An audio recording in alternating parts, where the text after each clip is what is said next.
O que é a purificação do santuário? Queridos, nós temos que entender a doutrina do santuário terrestre para entendermos a função e o ministério de Jesus Cristo no santuário celestial. O santuário terrestre foi nos dado como uma cópia do santuário celestial. Todo o santuário terrestre era uma profecia do ministério de Jesus Cristo, da sua morte aqui nesta terra, da sua ressurreição, ascensão e da sua entronização no santuário do céu.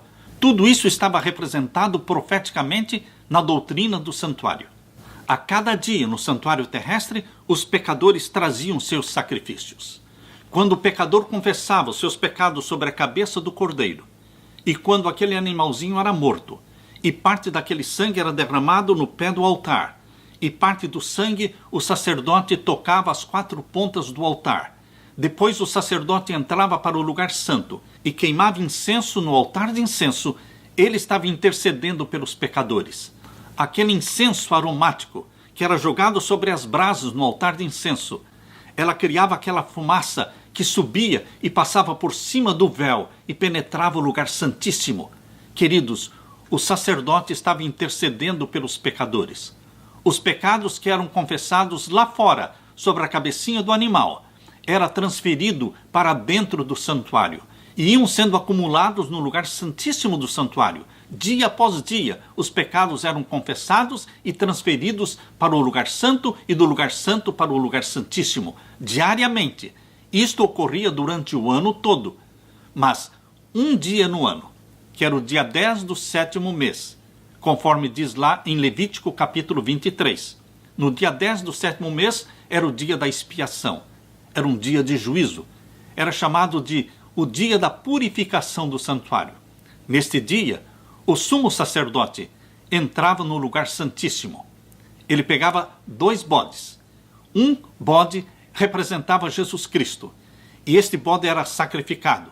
E com o sangue deste bode, simbolizando Jesus, o sumo sacerdote entrava no lugar santíssimo e fazia então a purificação do santuário, removendo todos os pecados acumulados ali durante o ano todo. Esta purificação do santuário era feita pelo sangue do bode que representava Jesus Cristo.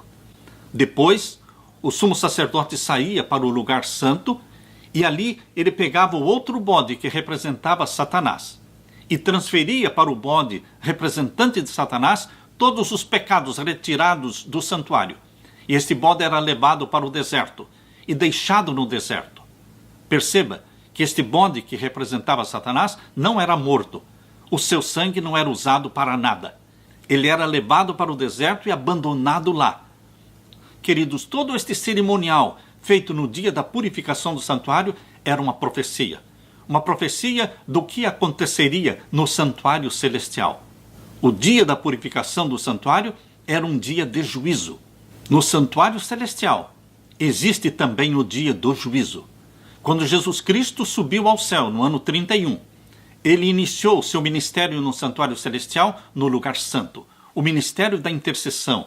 Assim como está relatado em Apocalipse capítulo 1, mostra Jesus Cristo no lugar santo, andando no meio dos 7 castiçais de ouro. E durante toda a fase das igrejas de Éfeso, Esmirna, Pérgamo, Tiatira, Filadélfia, durante toda esta fase, Jesus Cristo exerceu o ministério de intercessão no santuário celestial, no lugar santo. Porém, queridos, em 1844, quando iniciou o período de Laodiceia, começou o dia do juízo, o dia da purificação do santuário. É esta verdade profética que está sendo anunciada aqui em Daniel capítulo 8, verso 14. Até 2.300 tardes e manhãs e o santuário será purificado. Esta verdade lançada por terra seria restaurada, não antes e nem depois, mas exatamente no final dos 2.300 anos. Por isso, queridos, aqui em Daniel capítulo 8, verso 13 e 14, diz assim: Depois ouvi um santo que falava e disse a outro santo, aquele que falava: Até quando durará a visão do contínuo sacrifício e da transgressão assoladora? Até quando a verdade continuará sendo pisada e lançada por terra? Até quando? E então foi dada a resposta: até 2.300 tardes e manhãs, e o santuário será purificado.